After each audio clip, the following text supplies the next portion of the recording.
So today we have here with us an international guest to introduce the show. Her name is Sophia. Hey, welcome Sophia. Welcome to the Chartered Chat show. Yo, whatever. I said, welcome to the show. What show? Chartered Chat show. What's that?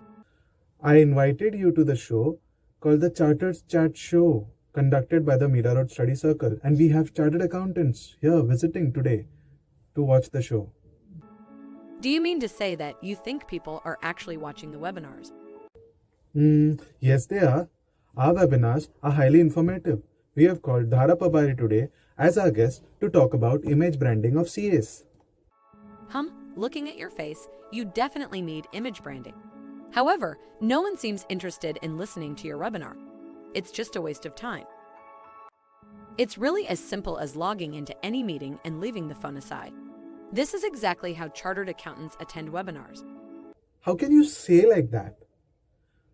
Okay, you are the guest in the show today, so I respect all your opinions.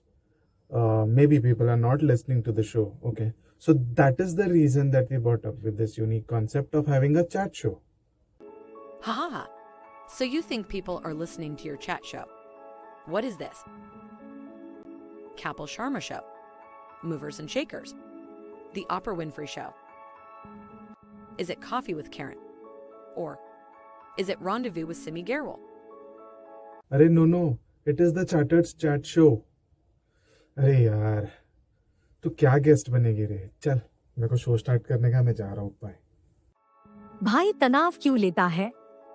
पूरा आत्मविश्वास में जने का और एकदम विनम्रता के साथ बात करने का।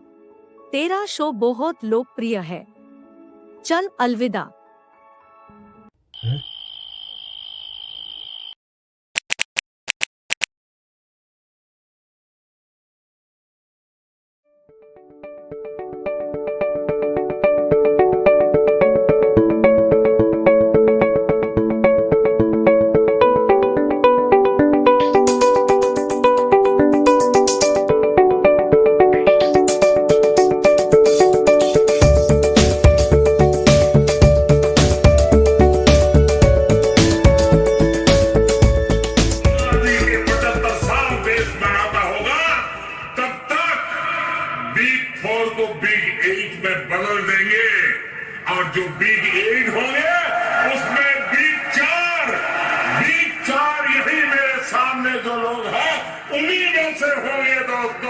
ये सपना हम लोगों का होना चाहिए।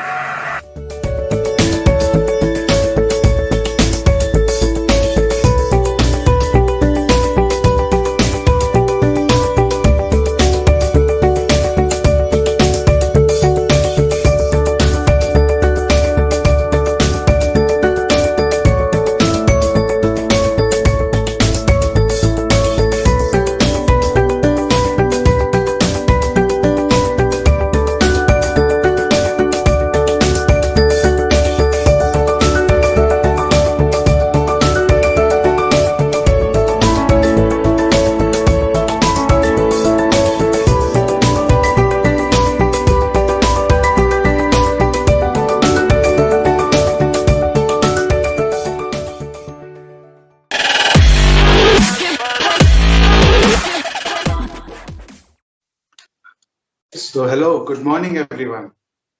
Good morning dear Chartered Accountants and welcome to the Chartered Chat show.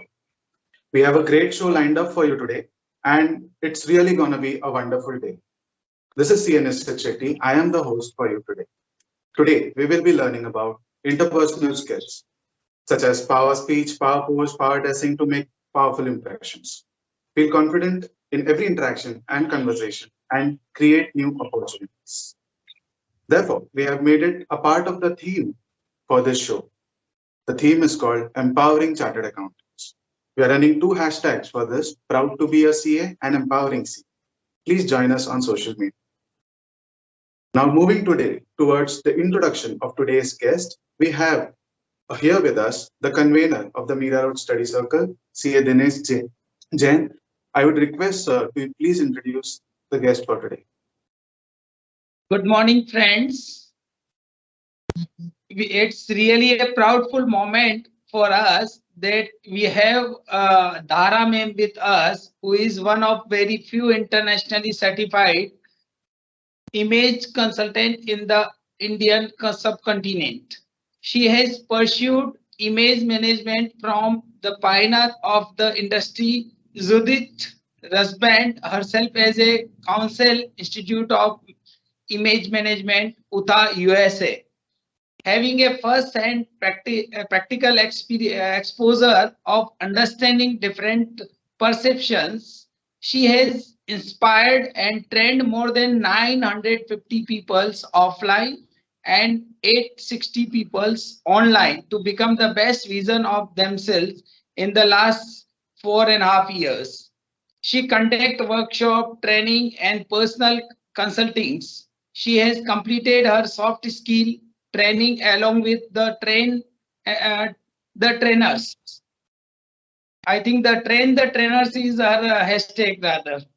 Training along with being certified by NABET and Scottish Qualifications Authority. She has also pursued image management from Image Consulting Business Institute. She is also a certified physiologist. So I think with so many qualities of her, we all will get benefited by her views for the chartered accountants in the direction of image building. Let's try to enrich ourselves in these 2 hours that with our knowledge and the experience which she has.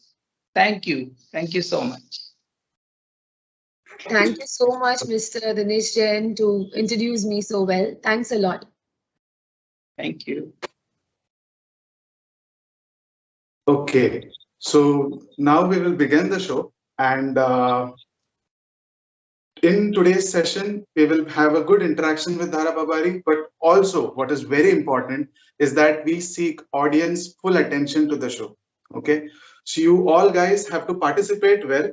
We'll have a full interactive session today. And like always, we have Slido that we use to interact with the audience. Okay, so be in touch with us on Slido. So moving on to the first part of the show. Dhara, welcome to the show. Thank you, Nishchit. Thanks a lot. Yeah. It's great to be here. The first question that we ask everyone, and also we will ask you is, tell us your story, Dhara. Why did you choose what you are doing today? Why did you choose your profession? Well, it's quite like a journey for me, I would say. So it started around 7 years back. All my life, like I was in a different phase. Actually, I was one amongst all of you, I would say, pursuing chartered accountancy, and somewhere I realized that I am a person who was always like a people's person, who was really passionate about human psychology and even styling. And this profession, I just came across this profession while I was pursuing CA. But I realized that this profession is something which is meant for me, which is like something I would really want to do for my entire life. So, and I was always a people's person. So that made me choose this profession of image consulting and soft skills training. And I went ahead because it blends all the things which I am really passionate about. And I'm actually on a mission to help around 5 lakhs or more people gain confidence through the power of non-verbal communication. So that's my aim as far. So far. So let's see. That is wonderful. But like maybe we chartered accountants don't know much about what is image branding all about. Why is it important? We are very good at our academics. We are very good at the work that we do. But what does image consultancy actually mean, and how can it help someone?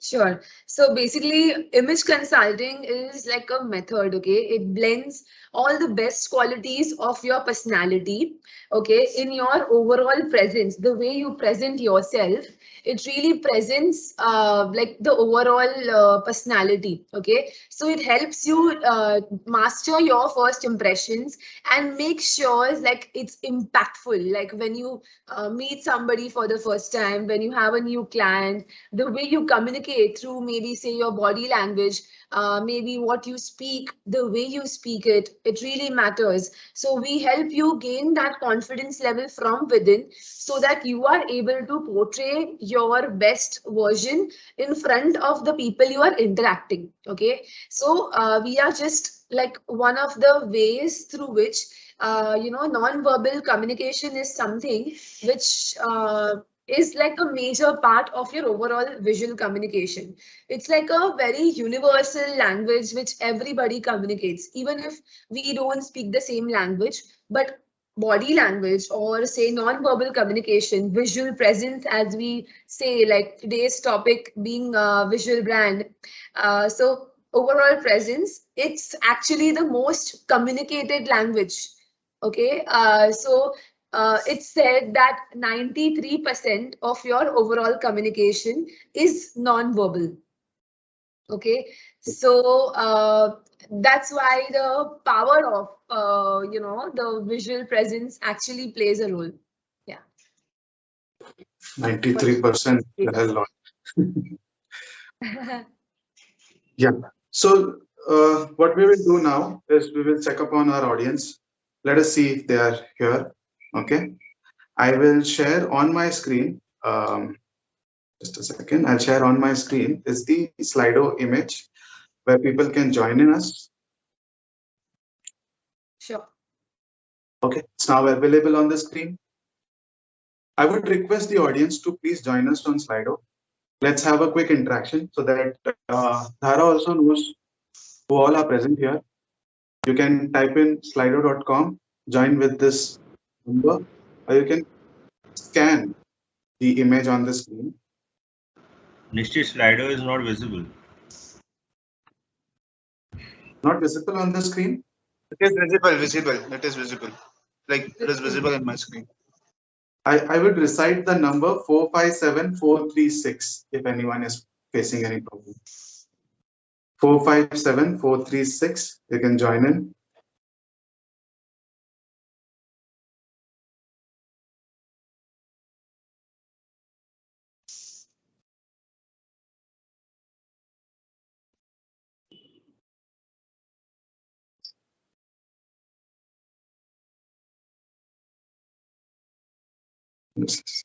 Okay, the first question.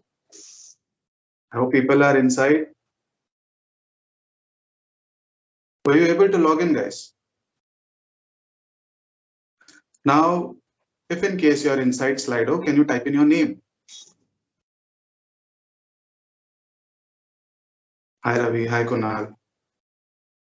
Come on. It's 457436. Everyone, we need your participation. CA Suresh, Ben, Yogesh. Cool, great. As many as people, if you enter, Dhara can interact with you. Siddharth, hi Siddharth. Hello everyone. Hello Siddharth. Hello Yogesh. Hello Suresh. Hello Kunal. Hello Ravi. Come on, more people. Let's make this session really interactive, guys. And I'll be really pushing you all so that we have something fruitful taken out from the day. Correct. We don't want to listen to any pravachan kind of, right? So we will make it interactive. We'll make it something that you can take away with yourself. Yes.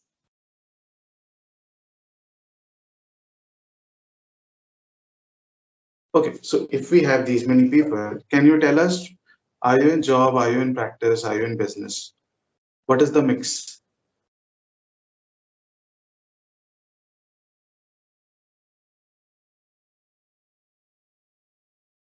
Okay, until now, 100% in practice. Practicing CAs all around. Awesome. Service as well. Okay. Yes, just a click of a button, guys. Come on. To enter Slido is easy, slido.com, and type in this code and you'll be able to participate with us. Okay, nevertheless, we'll play the game with these people. How much percentage of our communication is verbal? Dhara just said it. Any guesses, guys? 93.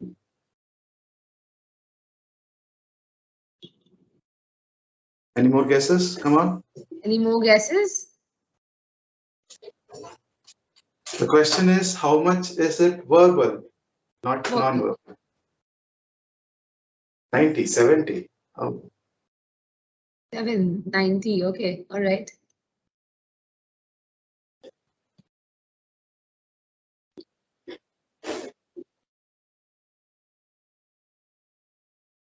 Great, 50.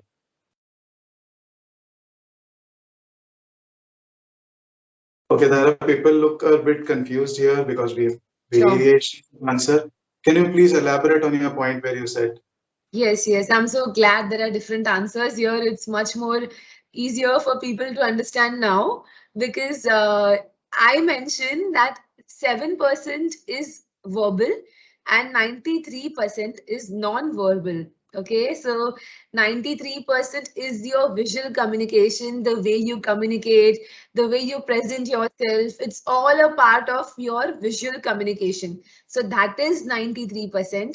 And 7% will be verbal, which is your words, the language which you speak, the way you speak it. So that is verbal. And 93% is non-verbal. Just imagine the power of visual communication. I hope everybody has got it now. If you've got it, we're moving on to the next question. So let's answer this question. Can I describe it a little more? So which water would you like to drink in public? Bottled water or a glass of water?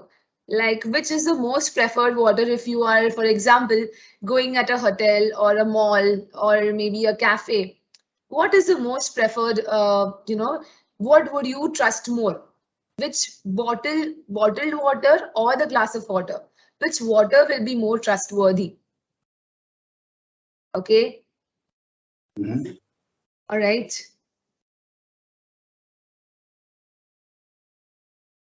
Any more answers?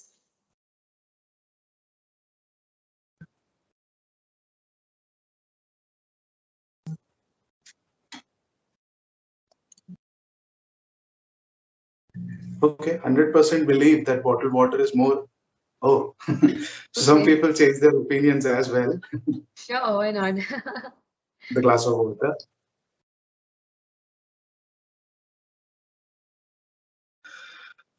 Chalo, cool. Nice audience. And it was fun interacting with you. We'll keep on doing this just to check if we have people around. Okay. Sure. Just moving on to the next question. And these images that we showed had some relation to the next question. Therefore, I just introduced them this time.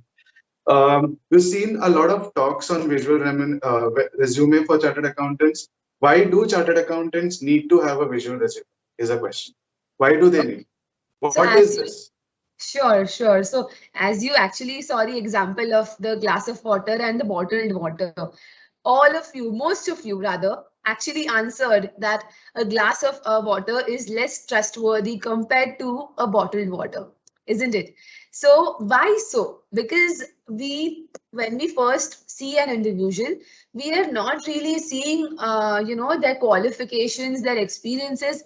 When we are looking at them, we are looking at the visual presence, the way they present themselves. So a bottled water has a brand attached to it, which is maybe, which you can say, okay, yeah, this brand is trustworthy, or maybe like it shows that, yeah, I can trust this because it's safe to, go to this person. So similarly in real life, with people as well, when you present yourself in a certain way, it really changes the perception that, okay, yeah, this person is more trustworthy than the other person who is not so presentable or not so presentable even in their communication. Okay, so that's why the whole area of bottled water versus the example was on the basis of your personal brand or your visual resume, to say, like, in other words, it's important like that. That is why it is really important. So yeah.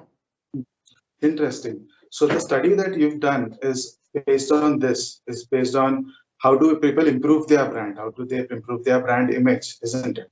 Yes, Dhara, absolutely. tell us who has been your role model? Why did you choose? Like, who So is your into this?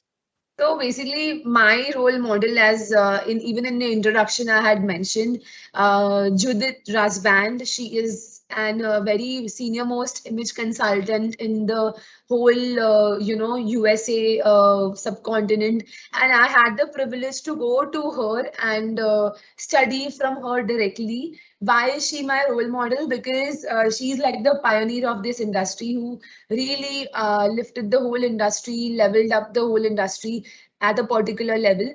And to get a first hand practical exposure from her, learning different skill sets of image consulting, how to really help people become the best version of themselves, was like a great learning for me, like that. So definitely I learned a lot of qualities from her. Majorly I learned how to listen with my eyes. Okay, so that is a quality. I mean, yes, if you misheard, it's actually what I'm saying. I actually learned to listen with my eyes. So when I say that, when we are seeing somebody, we are not just seeing them, we are actually trying to have a impression about them. Okay, when you see a color, when you see a person, when you see like a personality, you are able to notice their qualities as well. So that's why that's the art which I happen to develop there. The second thing is, of course, being in the non-judgmental zone, developing empathy for people, because even as chartered accountants, like, or, we all form first impressions, snap judgments. But when it comes to really interacting with people, especially our clients, it's really important for us to have a non-judgment zone. So that's like one of the best qualities I have learned from her, and that's why she's my mentor. And yeah, that's why it's all a part of what I consult people. So yeah. And what are the characteristics that a person should have to have a good visual resume? What, how do we visualize that? So, firstly, you really have to, like, as a CA, you really have to be more presentable, because in today's world, it's like a must. Okay, when you are with your clients, if you are, at least wearing like a shirt, or like even for women wearing a kurta or with a collar or something as such, it's really important. And today's session, we'll of course learn it further, but that is something which you can take care of. One is to be more presentable. Second is you can be more having the skill of persuasiveness, because to really talk to your clients, really interact with them, persuasiveness is a very beautiful quality which is required, which is a must for every or like every professional in the industry, like that, especially practicing CAs. I feel it is very important.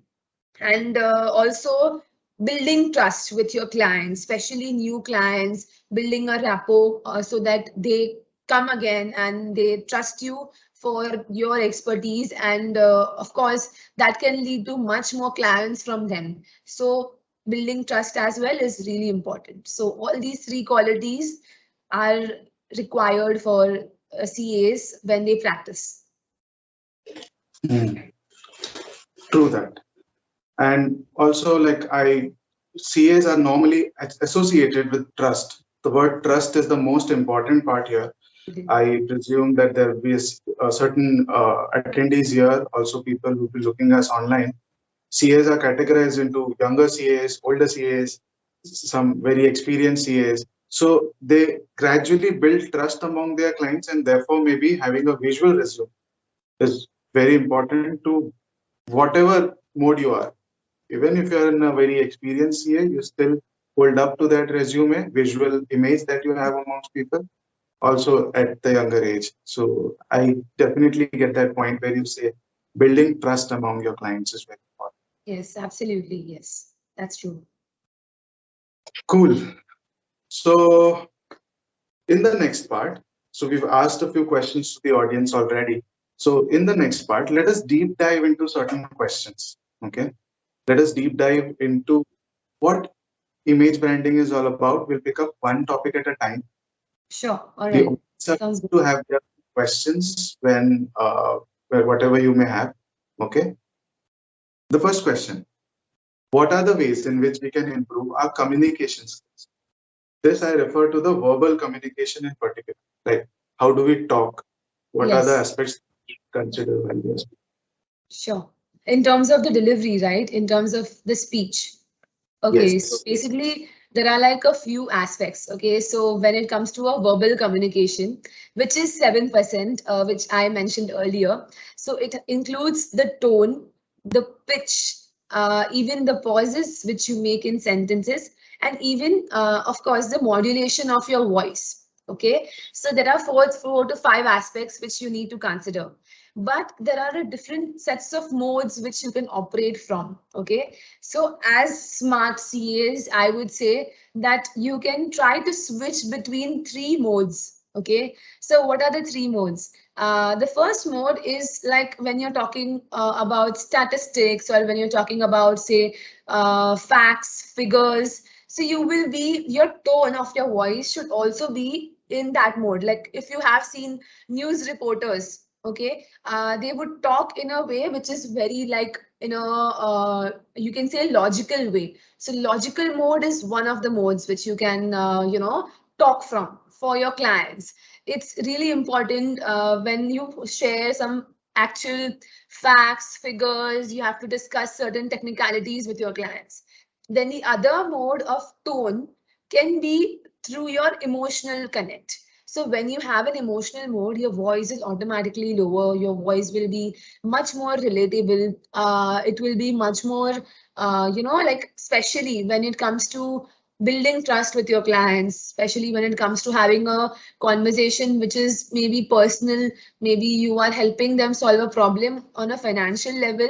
At the same time, it helps on the personal level as well. So maybe you are discussing a problem, maybe they are trusting you for some reasons. So at that point of time, an emotional mood is also very important to deal with. So you have to modulate your voice, as per that. And at the same time, sometimes you have to maybe, negotiate with the client, or regarding maybe fees, or maybe you have to talk very assertive. You need to appear like very credible. So the third mode is credible mode, wherein you have a very composed voice. Maybe if the client is, you are having like a tiff with a client, or maybe some issue with the dealing of the client. So maybe that, there's some tension or aggression in the room. So at that time, if you are composed, if you are calm, if you have that voice, if you have that, that in Hindi we say ठहराव in your voice, so in that sense, it's really important with your client as well, to have that kind of a composed voice, and it really helps to deal the situation much better. So there are three modes you can operate from when it comes to voice modulations. Of course, you can practice this with time, and you can learn much more techniques as to how to develop all these three things. But these are the three basic things which you can start from, for sure. Cool. Okay, but some people are actually very shy. Okay, so Yeah. their shyness becomes a kind of an hindrance for them whenever they meet new people. Um, what would be your tips, or maybe what would you say to such people who are not so talkative or not so open in talking to? How do Sure. they initiate a conversation? How do they carry their voice tone, and everything comes after you start your conversation? Yes. So So say let's say like with an example, like as I told you earlier, first impressions are very important. So it's like it's a human tendency to form an impression about somebody in the initial 30 to 60 seconds. That is the basic attention span to form a first impression about somebody and have like a impression that this person is a professional and so and so. So initially, when you are feeling very nervous or shy, maybe you can start with a smile and eye contact with the person if you are like meeting for the first time. And then you can initiate by your introduction, which is known like as an elevator pitch, because it's literally in layman's term, elevator pitch is something which is like if you are going in an elevator, okay, and maybe you are meeting somebody. So you're just saying, hi, my name is Dhara Pabari. I am an image consultant. You're just introducing yourself and a soft skills trainer. And this is I deal with professionals and entrepreneurs. That's the basic introduction you can have. So maybe your name, your profession, your qualifications, if you want to mention, like make it very, crisp, not very long as well, because maybe if you go on and on, the person will lose interest. So just make it very short, like say 30 seconds to 60 seconds maximum, okay, to introduce yourself. Very simple technique, but it works most of the time for people to, ease that nervousness or break the ice in between, somebody new, like you are meeting, or maybe like a prospective client or something as such. So this tip always works. 30 seconds sounds a little short, isn't it? Is it enough? Like, Yeah, I've like always believed maybe we should describe more about our work, but less is more, it seems here. Yes, because people lose the attention span, so maybe initially you just introducing yourself and then let the other person, you ask a question. And then, of course, in the conversation ahead, you can introduce much more about yourself. But the initial span, like attention span of any individual would be to listen for 30 to 60 seconds. That's it, maximum like that. So. Okay. Also, like I've heard about elevator pitches, and I know people post on social media like LinkedIn and all. Is it the same introduction that we have there, like LinkedIn? How do we deal with talking someone and introducing ourselves in person and writing it up, like our introduction, like our resume, writing it up on social media? Sure. So How does basically, there are two things, it's important for CAs to, many people ask me that why for CAs it's important to have like a LinkedIn profile or a very social media profile. Why? Because see, if you search like top CAs in Mumbai, or maybe say, like the best CAs in Mumbai or a particular area. So Google, people will first search on Google, okay, if you want something as such, or maybe word of mouth. But on social media, your presence is really important, because again, like a professional picture or like a, introduction, as I said, elevator pitch. It can also be used on social media platforms. You can use the same, but of course in a little elaborative way. Maybe you can mention your experiences much. You can mention your clientele. You can show your services, what all different services that you provide as a professional. Because of course it's just like a way, because it's like a virtual world in many ways these days. So it's very important for all of us to have a profile online, because that creates the first impression online when somebody is viewing you online. So of course it's that's why it is important. Nice. So, like we have verbal communication, we are talking today about non-verbal. So, can we enter into the non-verbal space? What kind of body language should we have whenever we're meeting to a person? What are body languages actually? So many people may not even know what kinds of body languages are there. If we could elaborate some upon those, and what is the right body language that we should have whenever we meet a person? Okay. So when we are talking to somebody, the hand gestures, the expressions which we are using, the posture which we have, like maybe you might be slouching, maybe you might be straight, maybe you are using some hand movements, maybe you have many people have subconscious body language movements as well, like flipping the hair constantly, touching the hair, or maybe touching the face somewhere,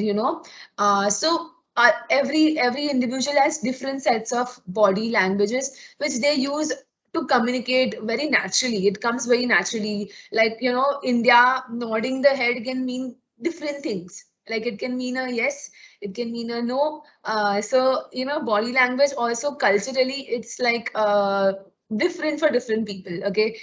But to simplify it, okay, you can understand your own body language by really understanding that, okay, like for example, it's very easy to do at home.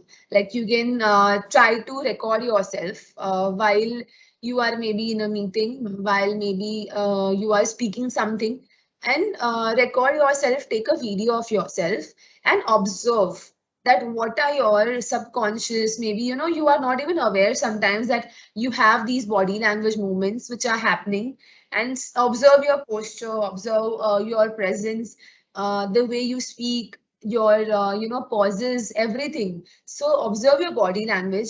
Okay, that's the second step. First step is to record the video. Second step is to observe these different body languages which you possess. Okay, and then the third step is obviously to make sure that you correct them.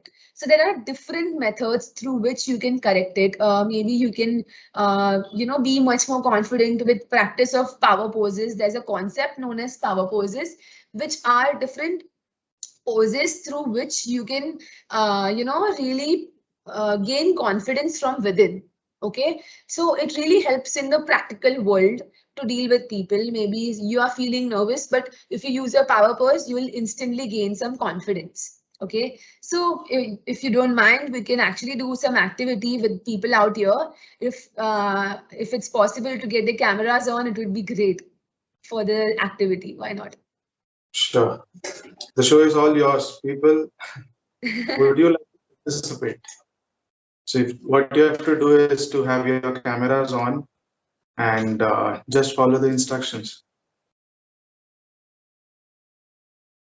Awesome. Need more cameras. Come on. Come on. It's something I always do in my sessions, that I want people to take away a few things from the webinar and not just, attend it. And it's to do like along sort of a webinar. So.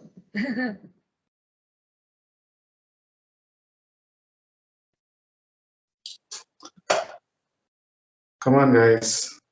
Come on.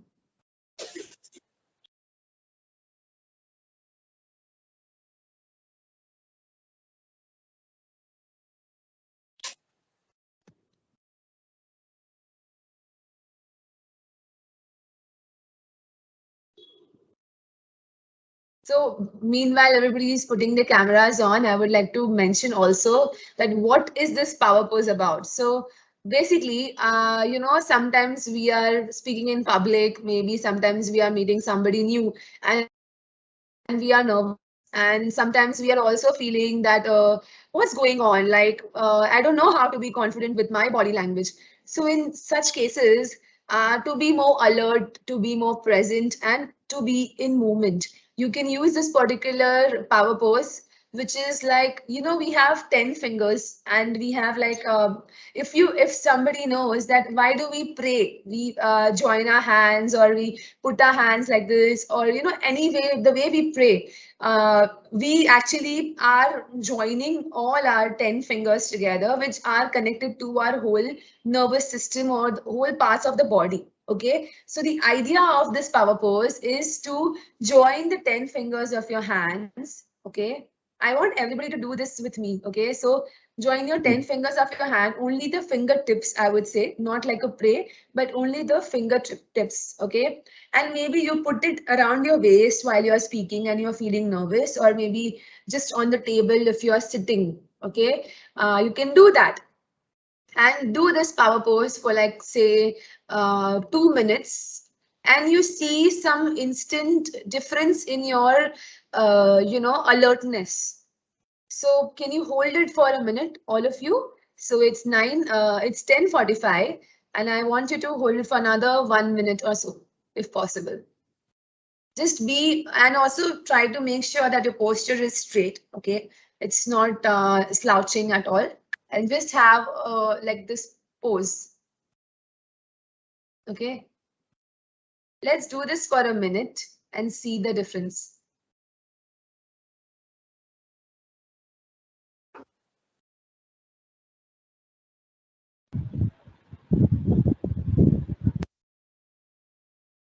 Are you guys already feeling alertness?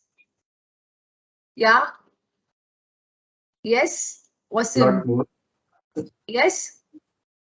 So, I mean, yes, so that's why this activity is really important in a way. Like I often tell people, especially wanting to do public speaking or wanting to really have a powerful impression in front of their clients, it's a must.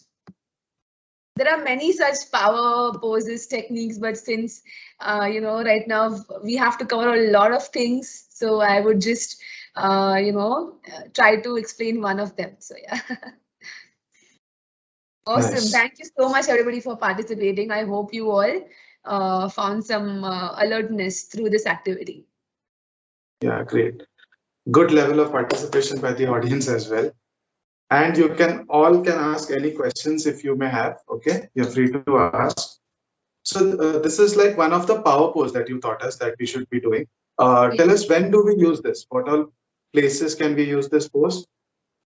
So basically, as I told you, right, that we can do this before going on stage, or when you are on stage and you're like, oh God, I don't know what to speak. Oh God, I just forgot. I just, many times we feel that, I remember everything, but I'm not able to recollect it. Like, those situations, just try to be alert more by this power pose. It will really help you like that. Whether it's a meeting, whether it's a new client, whether it's on a public platform, anywhere. Mm-hmm. Got that. So that is what power pose is all about. Yes, absolutely. And apart from the poses, I think the attire, the way we dress is also very important. Yes, yes. How do we dress well? Just a simple question. Simply, like for CAs, I would just say wearing for men and women, I would say separately. So for women, like of course, like a shirt is a common thing for both men and women. So a shirt is a simple way to be professional.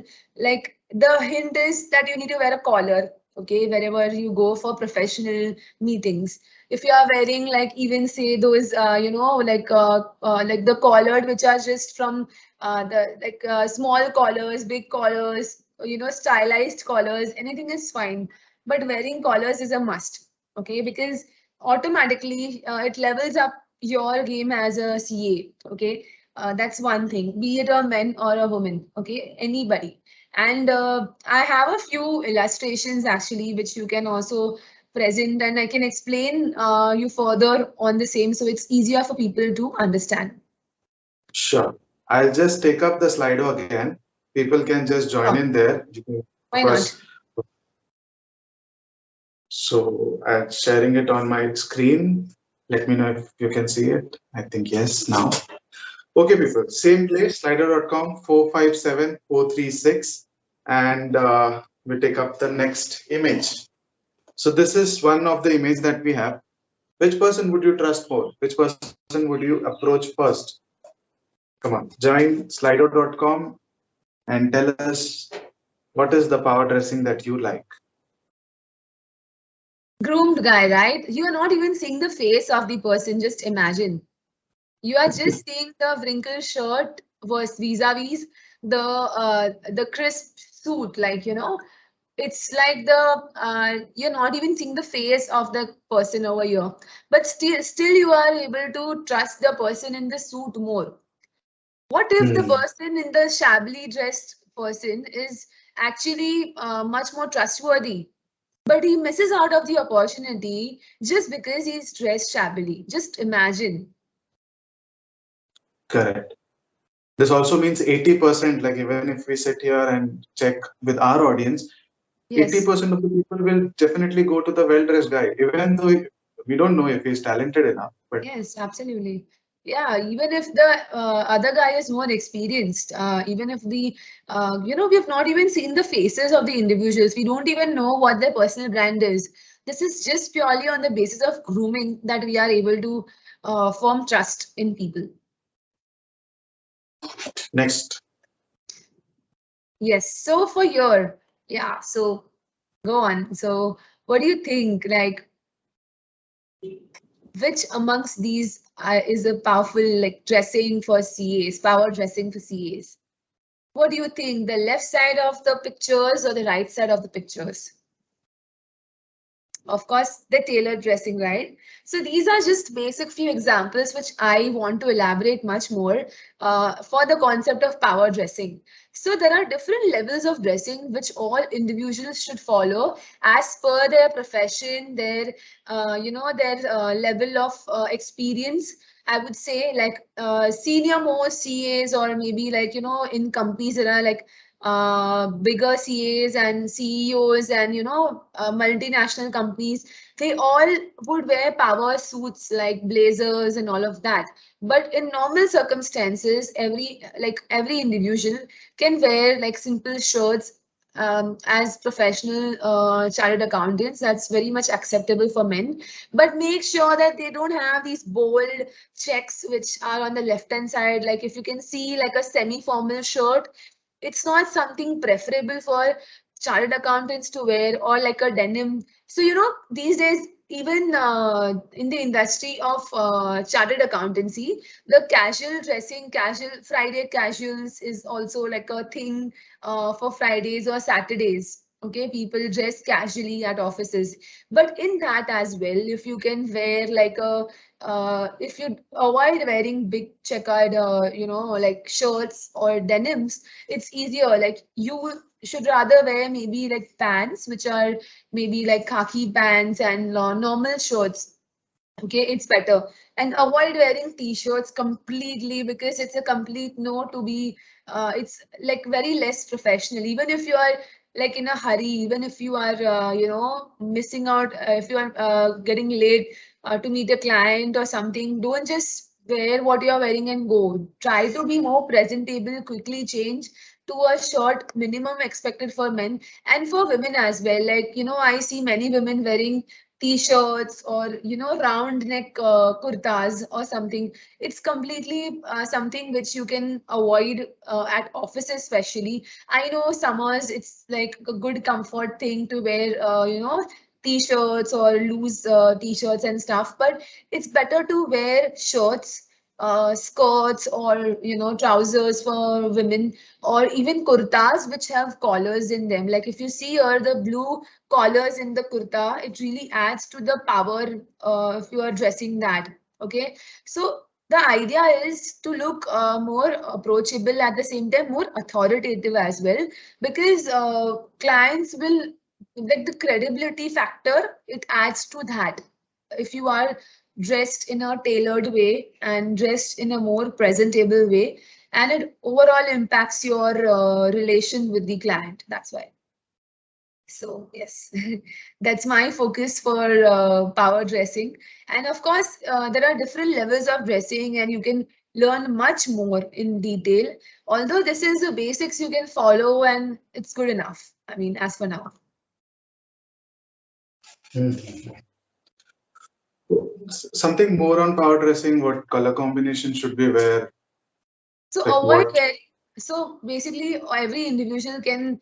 What I would suggest, as you are into the industry of chartered accountancy, I would suggest that you cannot like to avoid very brighter colors, because colors is something, again, it plays a major role. Brighter, like big huge prints and brighter colors are a complete no in the professional world. I would suggest you can go for very like dull, muted colors, like for example, the browns, navy blues, blacks, grays, pinks, pastel colors, like, if you know, like light colors, lemon, purple, like light lilac colors, light green, lemon yellow, mustard, brown. So you can use different set of colors which are very like very subtle and not very. So basically, every color which is not like very bright to the eye is not to be used.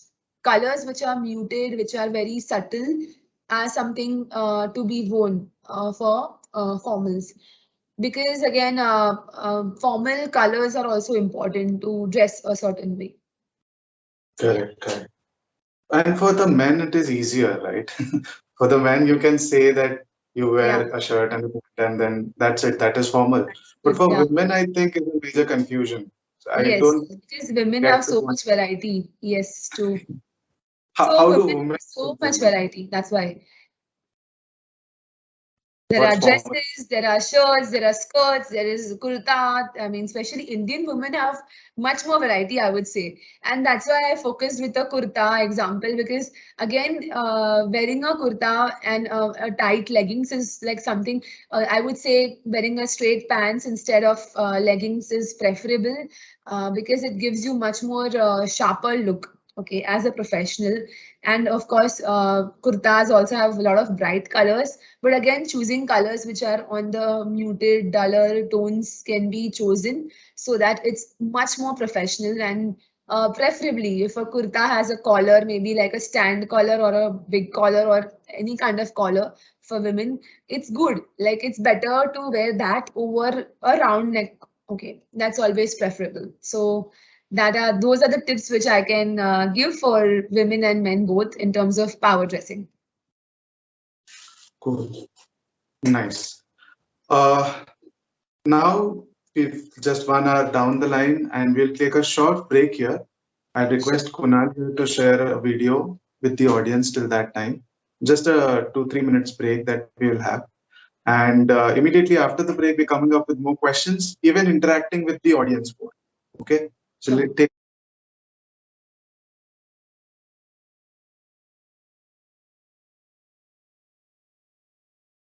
Hello, this is Shetty, and I am on a mission to empower chartered accountants.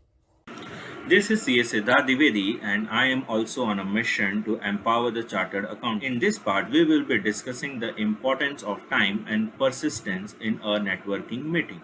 One of the example of the networking meeting is the physical meeting of your study circle. Let us discuss this in three parts: the conduct at the meeting, punctuality at the meeting, regular attendance at the meeting. Conduct at the meeting. Being part of a network also means a whole bunch of sales partners working for you. So, like how you want your sales team to have all your information handy all the time, even you should have all their details handy with you. Things that you must carry during a network meet are your digital profile of the work that you do, your contact details, punctuality at the meeting. Remember, your networking meeting is your appointment with your sales team. So remember to be at the network on time every time. Regular attendance at the meeting. Having regular meeting is very essential to get referrals. The rate of absenteeism has an inverse correlation with the rate of attaining referrals. The more you are absent in any meeting, the lesser are the chances of getting referrals. The less you are absent, the more is the chance of referral. Therefore, it is important to have regular meetings.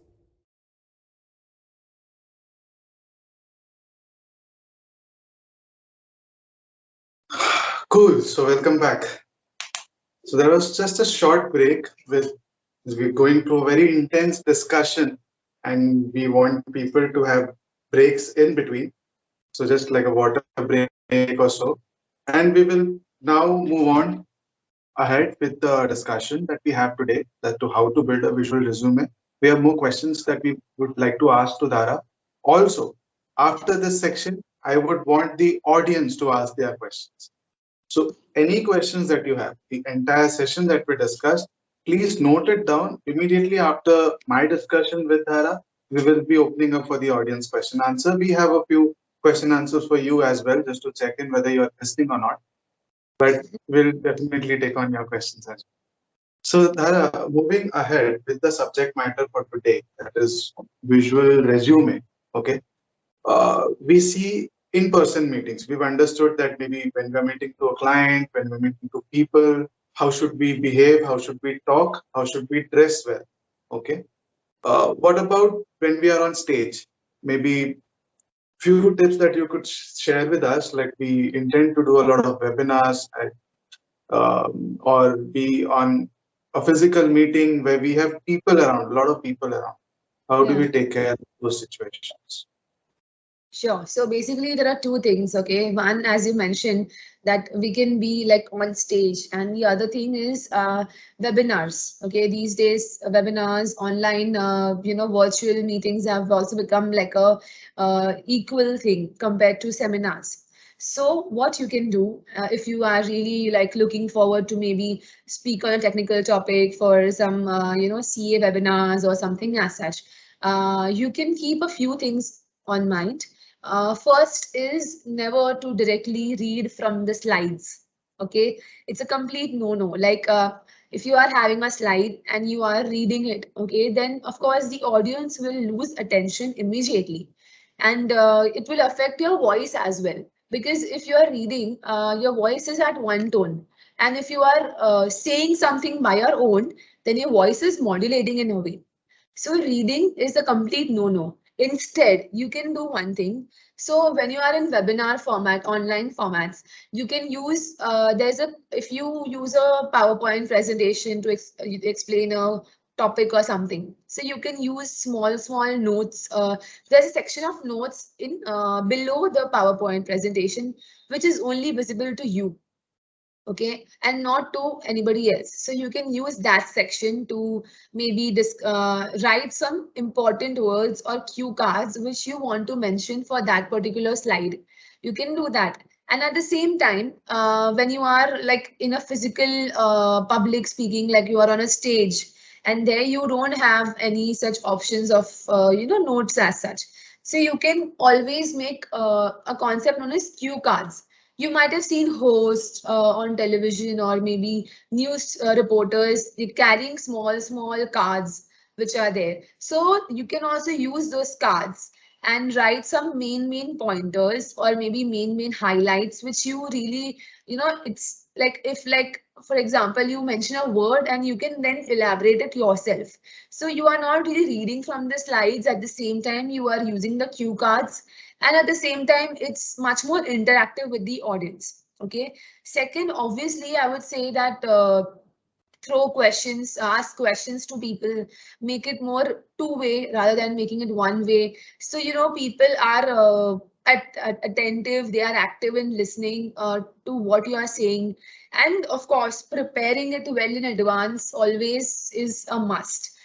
You can't just do like last minute preps or something as such. So these are the basic things which we can consider while presenting maybe online or offline. Apart from the things which I mentioned earlier about power poses or dressing. So of course you can also add a blazer if you are presenting on stage. You can add a third layer.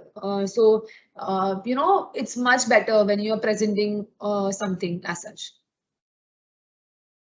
Wonderful.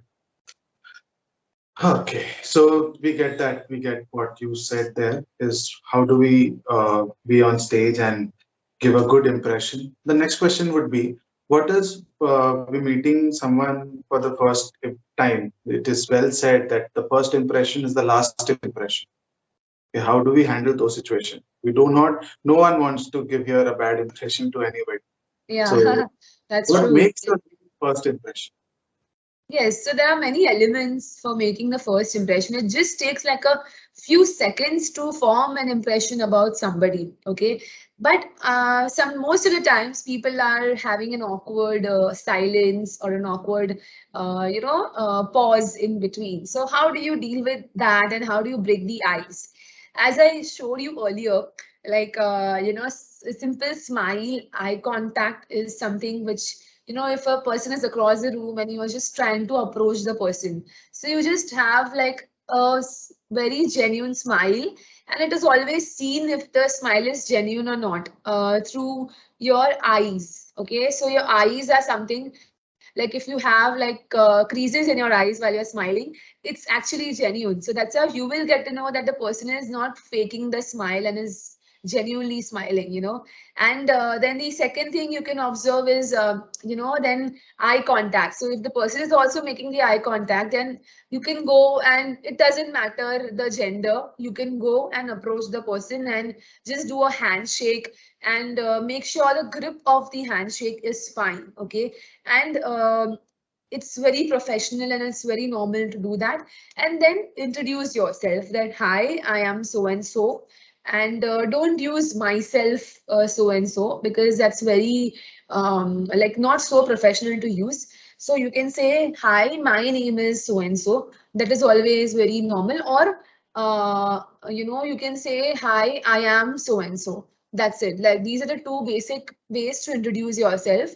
Don't use myself so and so, or something as such. So yeah, that's the way you can, maybe like as I showed you the power of elevator pitch, basic introduction of 30 to 60 seconds. It's a good way to initiate a conversation and to break the ice. It's the easiest way, I would say, to break the ice with anybody like that. So you can do that. And also, do we start with ourselves first, or do we ask the other person first? So, What should we? you can start with yourself also first, that you can just say basic that, hi, my name is so and so. And when you're doing the handshake, then you can throw a question that, okay, how about you? Or, can I get to know more about you as well? So the other person will automatically introduce themselves, and then you can get the conversation going. So yeah. Okay, nice. And the small talks. What all things would there be in this conversation that we can take the conversation ahead? Because the majority of time it would just become about telling your name and telling what you do. Yeah. How do we take it forward? Like, what should we talk more about? So basically, we can basically start with some, basic conversations, related conversations. Maybe you have met that person through somebody. So you can try to break the ice by talking a small talk about, some other, that common individual through which you have met, or maybe like a common point which you both have. Maybe you both are, maybe the client is having some relative, or maybe like you are from the same culture. That can one of the points to have a conversation. Or maybe you can basically talk like you are some common topic you need to find to talk to that person. And if you don't know a common topic at all, you can just try to have a conversation in a very simple way by asking questions to know them better. Okay, so maybe instead of sharing a lot about you, you can start asking questions so that you know about them much better, and you will find some common topic to talk about with them, and it will get the conversation going. So it's better to ask questions related to them, like their profession or their business, or since how long are you into it. So there are many factors through which you can understand that.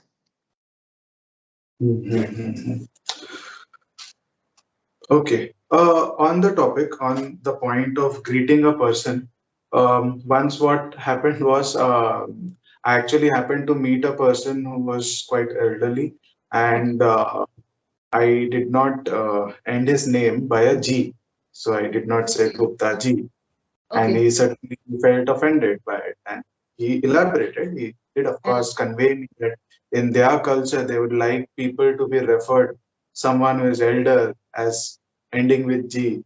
So that is the base for my next question. Being in such a culturally diverse country, we meet across so many people. Different genders is one thing, but different cultures. And how do we address them? Like, what is the right way to actually greet them, or maybe take up a conversation? Sure. All right. So basically, this is a very common question which is asked by many of my clients as well. What happens in India? It's so diverse. We don't know. We use G, we use bhai, we use these small things in Hindi a lot while having a conversation even in English. Okay.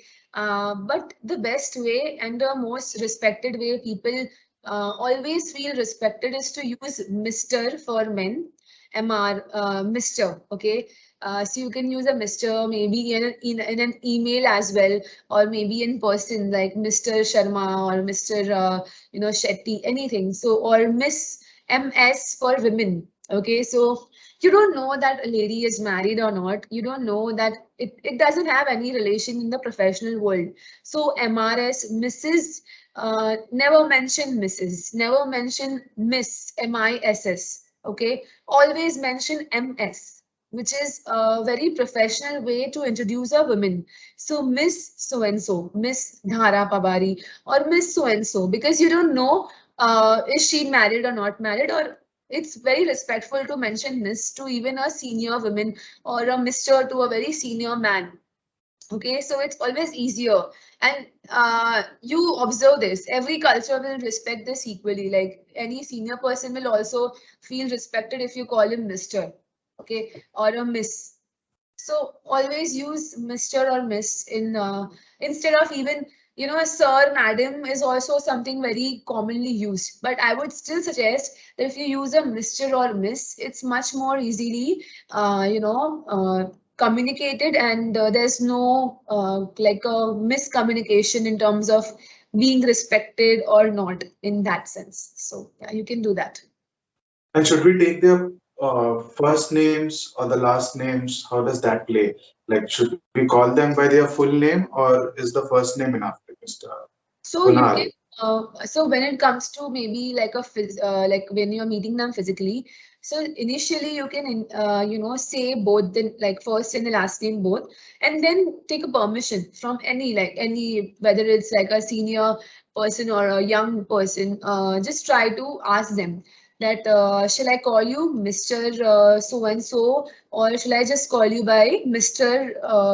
For example, you can call Mr. Nishchit. Okay, so you can or Mr. Nishchit Shetty. So you can ask them this question directly, and whatever they are comfortable, say as per that. So, but it's always better to ask them when it comes to addressing them, and it's obviously preferable to in date if all the time you can't mention a surname, so it's always better to mention the first name. It's always better and it's acceptable socially or professionally as well. So not an issue as such. Got it. Okay, so moving on to the next question. So networking. So this is also a theme for this season where we are focusing on. Of course, this is a study circle, and study circle can also network. People meet, greet each other every now and then. If you are at such a meeting, like maybe we have a study circle meeting physically in the next time. If you are at a meeting, what all techniques or tips can we make use of, especially amongst the CAs? How do we approach them? How do we meet and greet them? How do we take out some referrals or maybe some good connects from there? Sure. So basically, what I feel is in the industry of chartered accountancy, especially practicing CAs, of course, there is a code wherein you can't network like on different networking platforms or something as such. So it's always better to find ways through which it's very professional on the level of the ICI terms also. At the same time, you are also able to network. Okay, so as you said, that study circles are really good ways to meet people, different CAs. So, you have to see from the point of collaboration more over here, more than, competition. Because why?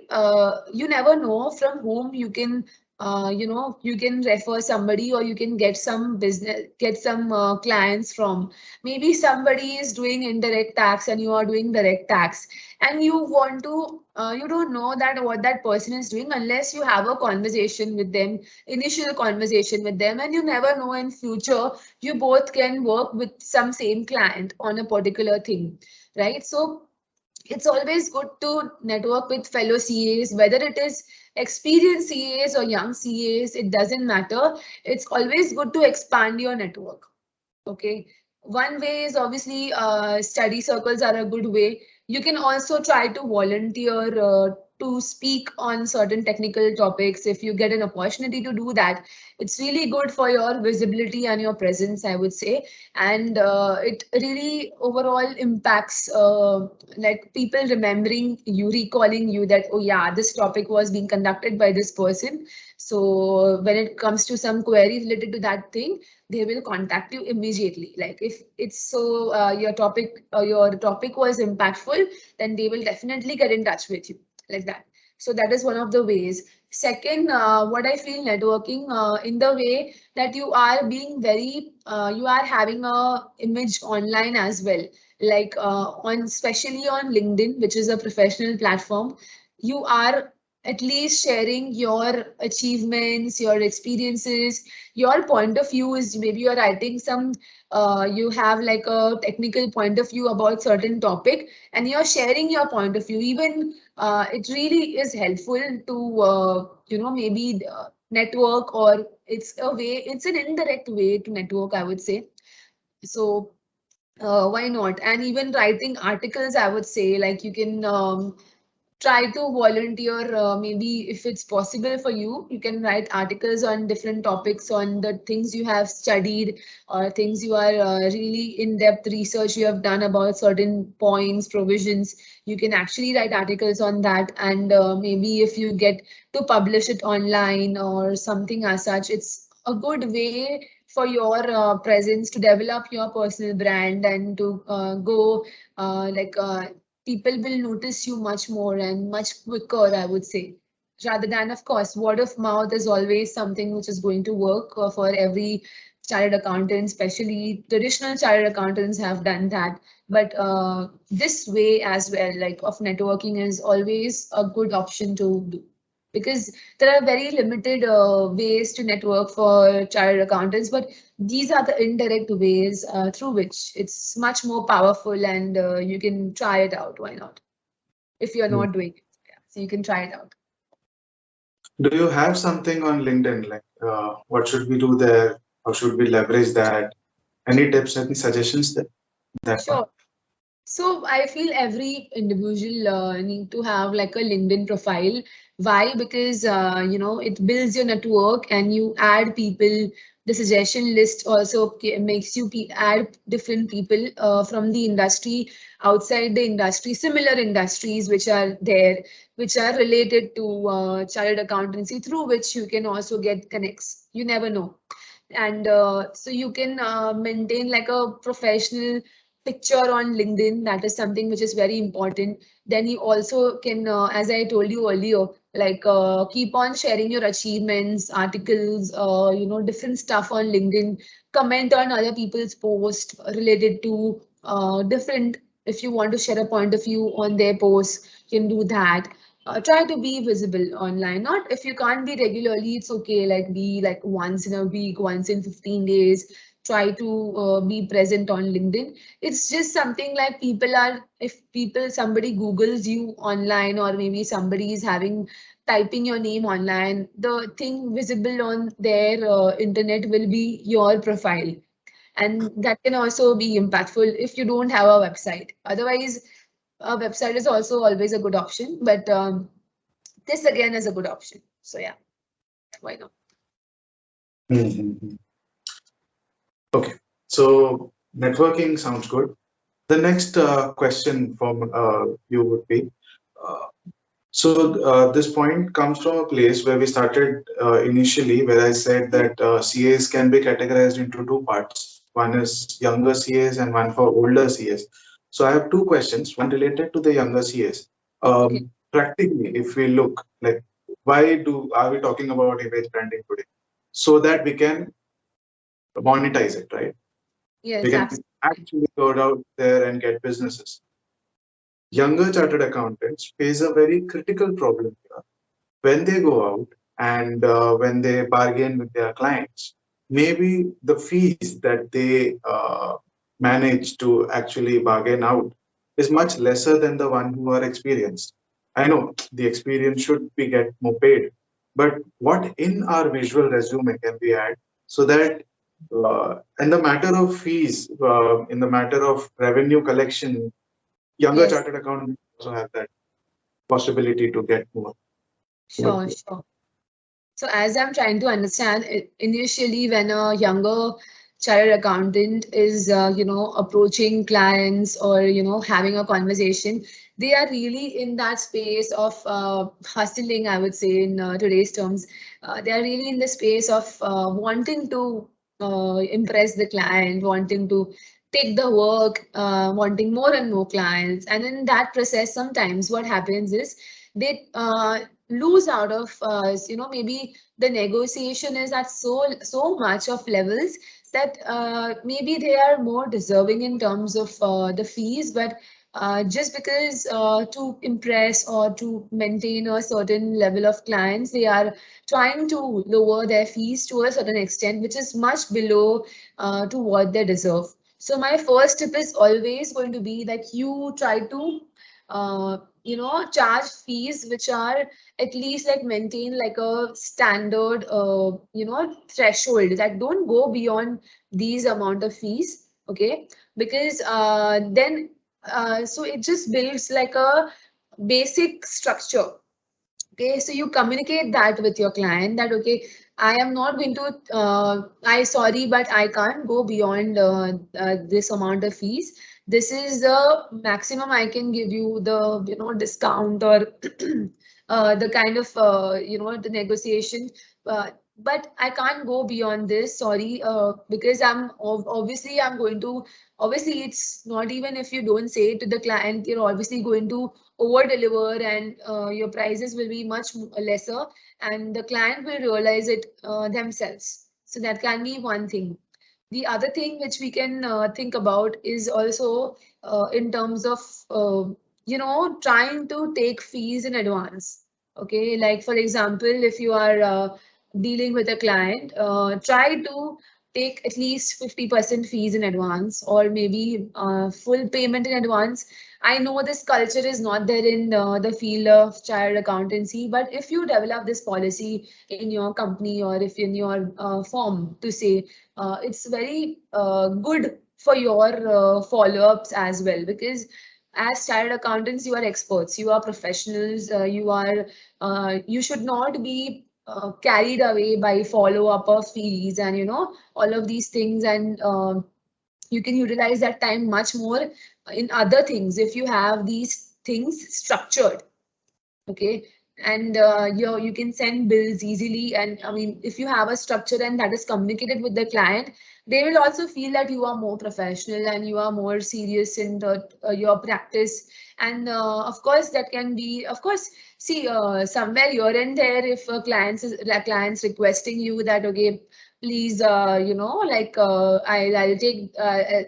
make the payment on so and so date, and they are committing to you, so that is okay, but try to follow this policy so it is easy for you to develop that rapport with the client, and it's very well put across and well communicated, so it's so they also happen to follow it through and they understand that this is how they are in terms of the decorum or the professionalism. So it shows, it levels up the level of professionalism with your client. Even if I would say it's a very like a friend's friend or a known person, or initially you tend to get such kind of clients like word of mouth and very known people, but don't feel shy to communicate these things. Communicate it very confidently, because that adds to your professionalism and it shows that you mean serious, you are in a serious practice and you are not just casual about it. So it's very well communicated like that. Hmm. Nice. So these are basically the challenges of younger CAs. Now talking about challenges of maybe older CAs. So Sure.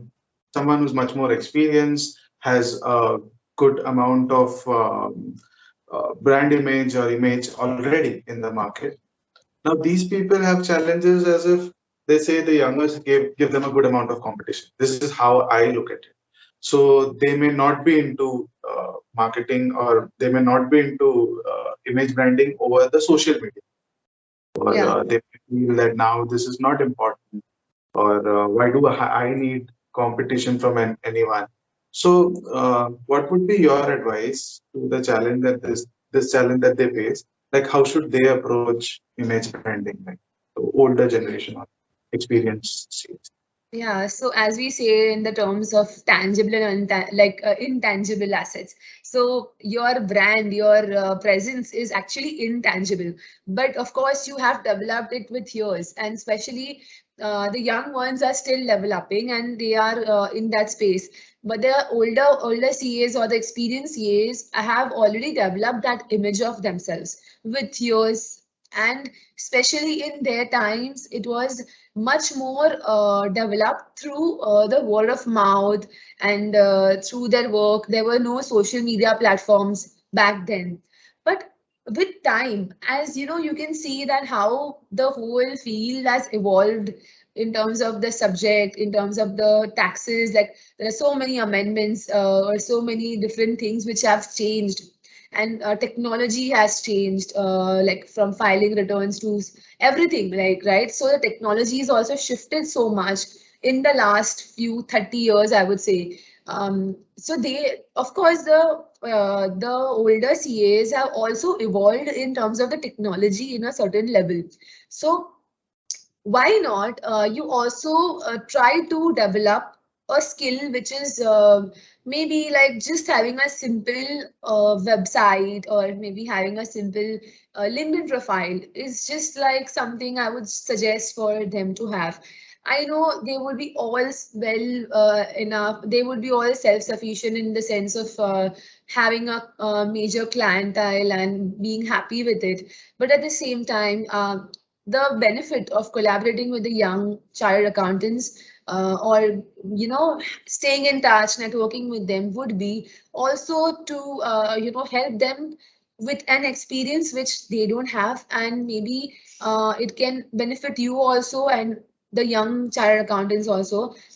It's good to collaborate with certain level of clients which maybe they require certain expert opinions which you can give.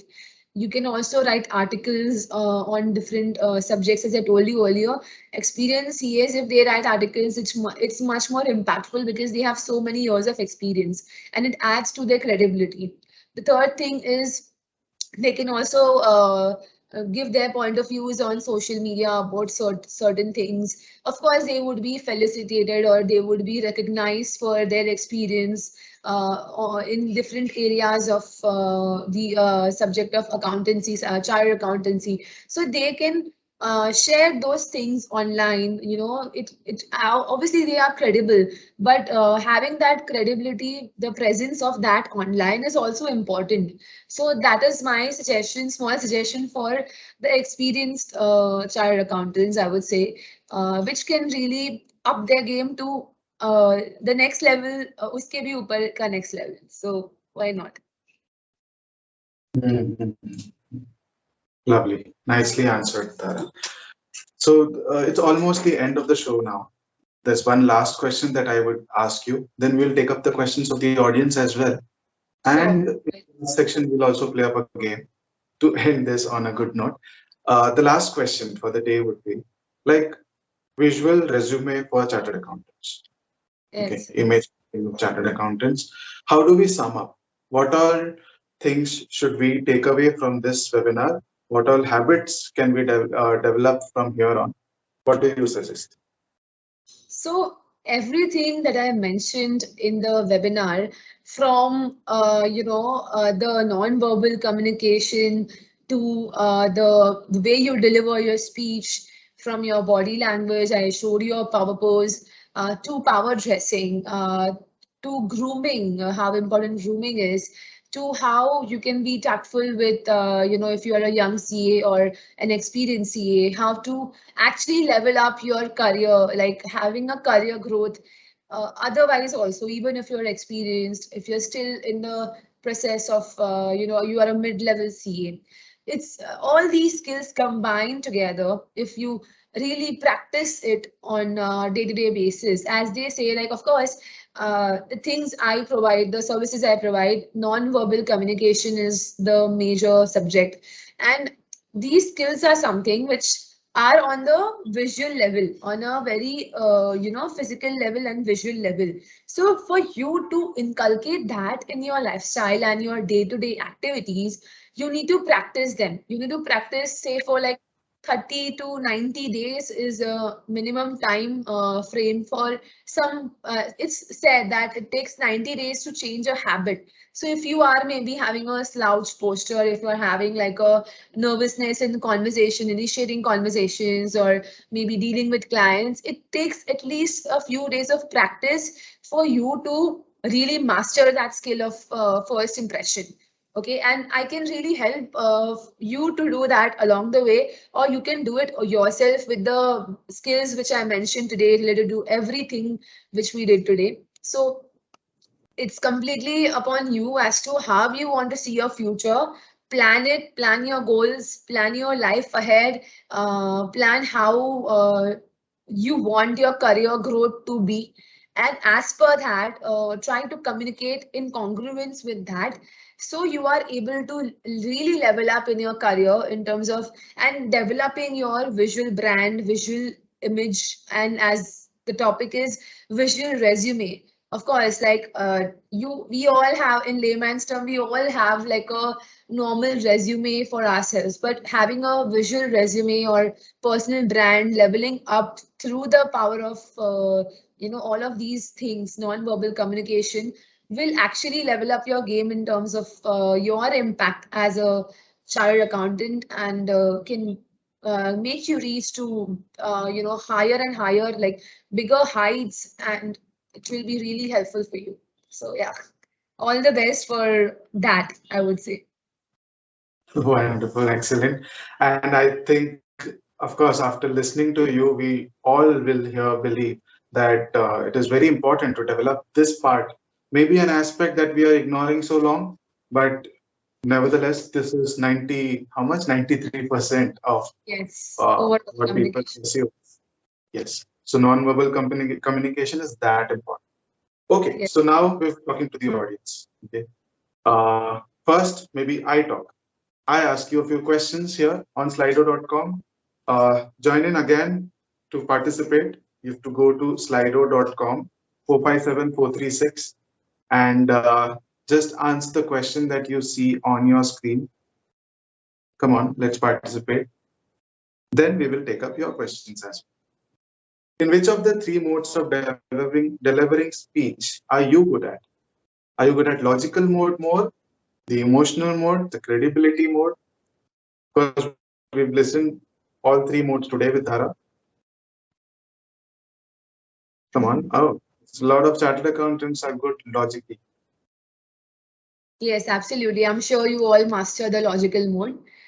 Although it's really it would be great if you can master the other two modes as well to communicate. So basically, you need to modulate your voice as per three modes, and it comes with practice. Obviously, it's not something we can just learn in 1 hour or something. So actually, this is a realization exercise also, that if you know that you're not good at something, you can actually work upon. Okay, anyone else like to participate? We will move on to the next question. Okay, do you have a LinkedIn profile? Questions would come up on your screen. Yes and no, both. Oh. 50-50%, okay. People come in, please.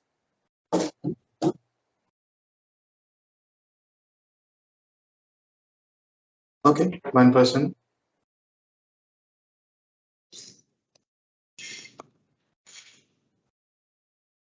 The ratio is improving. there are still people who are not on LinkedIn, Dhara. What do you Okay. have to say? So I hope today I have motivated you to actually form a LinkedIn profile with the tips which I gave you regarding the indirect way of course, networking and connecting to people, which is good for your visibility also. So yeah. We'll move on to the next question. How did rate the episode today? Did you like it? Did you not like it?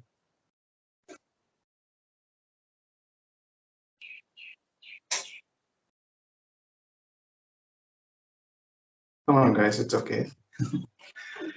It gives us a scope of improvement, correct? Thank you.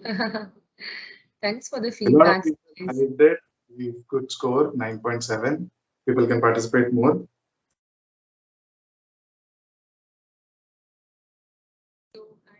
It would be great if you all could even give me a detailed feedback. So we would share a link in the chat box as well. If you could give me a detailed feedback on how you felt the session was, and basis that I will give you like I also do personal consultings and workshops trainings outside, so definitely it would be great for me, and I would like to give you an offer, a few offers for the same, so you can avail those offers as well in the feedback form.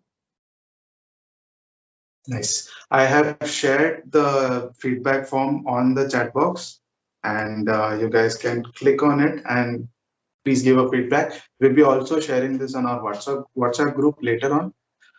Okay, so now let's talk. So people here, if you have any questions, Dhara is available for you to ask. And you can, of course, unmute yourself, come on video and ask the questions. Yeah, sure.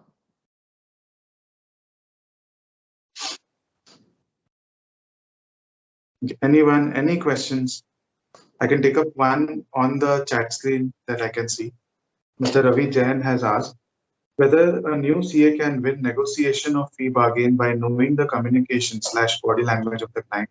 The client is not getting lower fees by anywhere, really in need of urgency of services, etc. Can we also read body languages? Like Absolutely, yes, yes. It's a very powerful way, rather, like if you are able to read or decode what the other person is trying to speak, you will be able to notice a lot about the other person. Like, and it will be easier for you to communicate.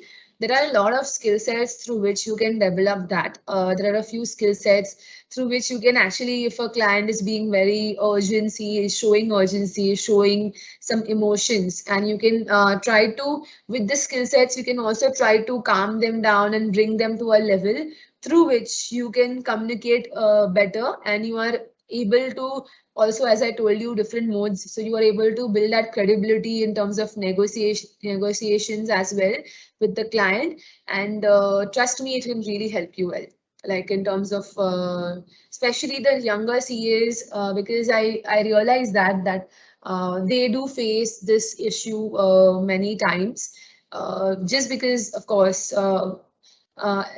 experienced CAs do deserve really good fees and everything, but also the young CAs need to set a limit in terms of the fee structure. They can go a little lower, but of course, in terms of communicating that, they need to be very crisp and confident to do that. So, yes. And of course, if you promise a client, maybe say a certain thing, try to give 50% more than that in terms of the services. It's a good way to win the client. At the same time, make sure that you limit your fees. Don't go below the limit is what I'm trying to say. Just it's just a way to build your professional zone like that further. Any further questions? I hope I have answered that perfectly. Yes, madam. Thank you. Yeah, thanks, Nishchit. Can I further my questions? In addition to the same, as you rightly answered, madam, I wanted to ask how and whether we can master these skills basically and learn these skills of all other emotional and credibility mode also of the communications, and accordingly we can gauge what the other person or client is speaking and negotiating with us. So that will be really helpful. Yes, sure. So that's why I just so the form link which I have shared, so it has the details of my services as well. So you can further. So in my services, I also give more examples. I make you do a lot of things. I give you activities every week to practice. Okay. So that you are able to inculcate this skill in much better way, and you are able to tactfully use different skill sets which I teach you and in your practical life as well with your clients. So, you can, of course, that's how you can develop the skills. Apart from that, obviously, the basic tips I've given you, you can try to explore it more by yourself also. But if you are not able to do that, then of course, you can get in touch with me for the more details for the same. Yeah. Excellent. Thank you. Still open for questions. Any questions? Yeah. Anyone?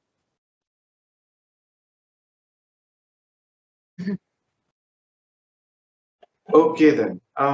Moving ahead, the last part, the game.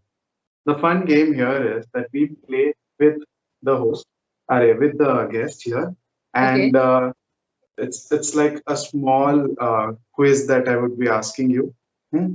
So allow me to share the screen for a second. Okay, so it's the fun part of the session. The game time. Tell me, Dhara, if you can see the screen. Yeah. Yes, I'm able to view it. Yes. So there's an Excel sheet here. We'll have to, I will do it maybe thrice. We'll do it 3 times. Let's see if you can answer it correctly. Okay. Choose among these. You can choose amongst the sport, heroine, heroes, or movies. And certain parts of the picture will be revealed to you. You'll have to quickly answer it. Are you ready for the game? 1 second, just a second. I'm not able to view different categories. Okay, so you it's from 1 to 9. So randomly select one number from 1 to 9, and I'll showcase that picture in front of you. And let's see if you can answer. Okay. Okay, fine. So let's select 50 first. No, 1 to 9. 1 to 9 in terms of the categories.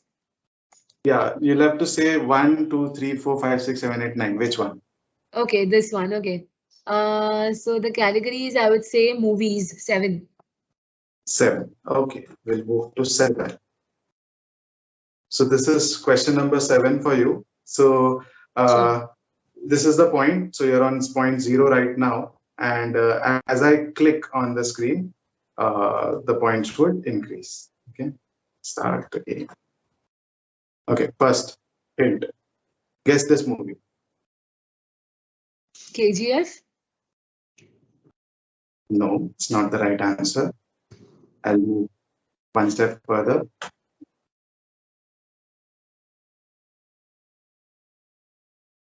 Okay. So you only have 3 chances, so use it carefully.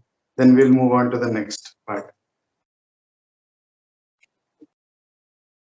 Do you want me to increase the points? Yes.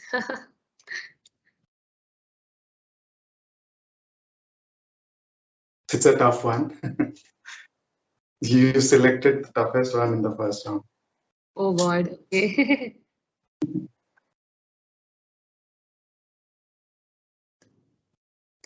I don't think I know this. I don't know.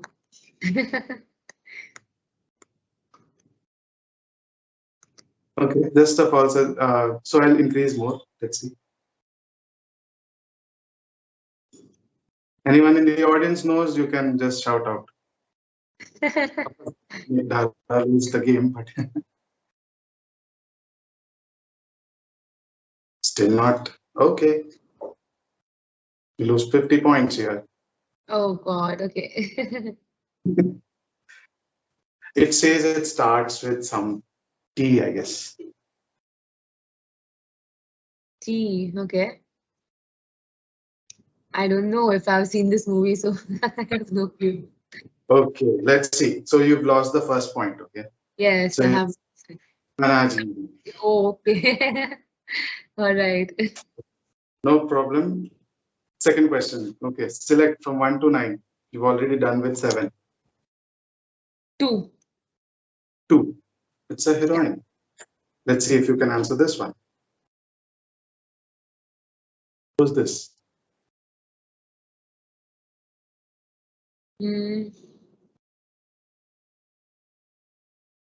I don't know. Is it Alia Bhatt?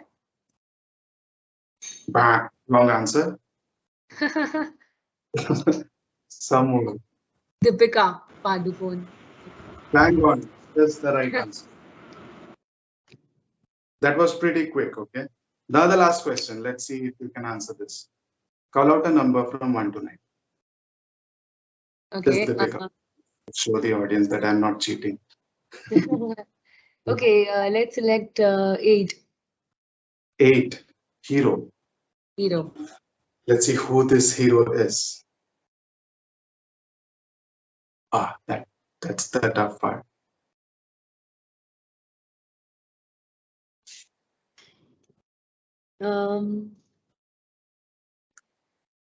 Is it Hrithik Roshan? No. Tiger Shroff. Still a no. Okay. I don't know. You should guess this. He's showing his body language. Not even see his face now. All actors have backs, straight backs.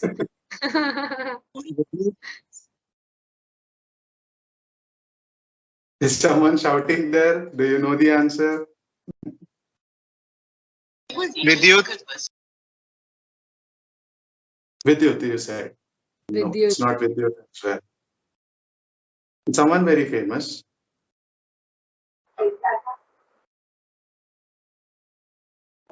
Somebody It's Farhan Akhtar. It's not Farhan Akhtar. Pradeep sir is saying Jamwal. Okay, I feel it's maybe John Abraham. John Abraham. Yeah, correct. Okay, all right. Missed it. All Chalo, right. great. At least had some people speaking on that. Yeah. Love. So this brings us to the end of the show. Hope you all enjoyed the show. As towards the end of the show, we have a small word of thanks given by the Deputy Convener, Siddharth Trivedi. I would request Siddharth to please come forward and give a kind word of thanks to that. Yeah, thank you, Nishchit. Become the best version of themselves was the theme of the show. Thank you for sharing your knowledge, ma'am. Few takeaways from this episode is non-verbal communication, 3 modules, body language, power pose, power dressing, elements of first impression, networking, and many more. I'm sure member will be benefited from today's chat show. Once again, thank you, Dhara ma'am, for a wonderful chat show. Thank you, ma'am.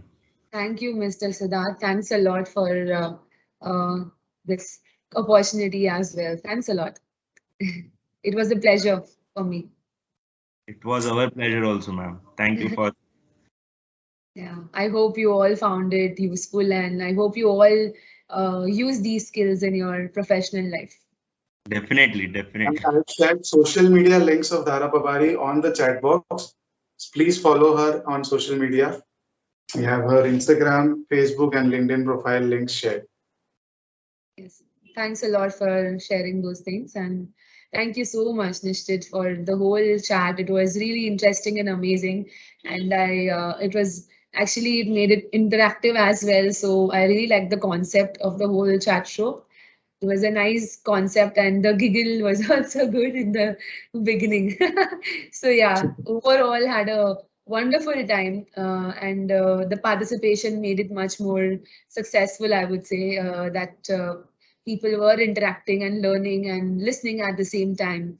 So that was very important for me as well, that people interact. So yeah, thank you so much for this opportunity and having me here. And yeah, all the best for all the future professional growth happening. Lovely. Okay, and this marks the end of the show. And thank you all for being so patient and staying. So, thank you. Thank you Bye-bye. so much. Bye. Bye. See you. Thank you.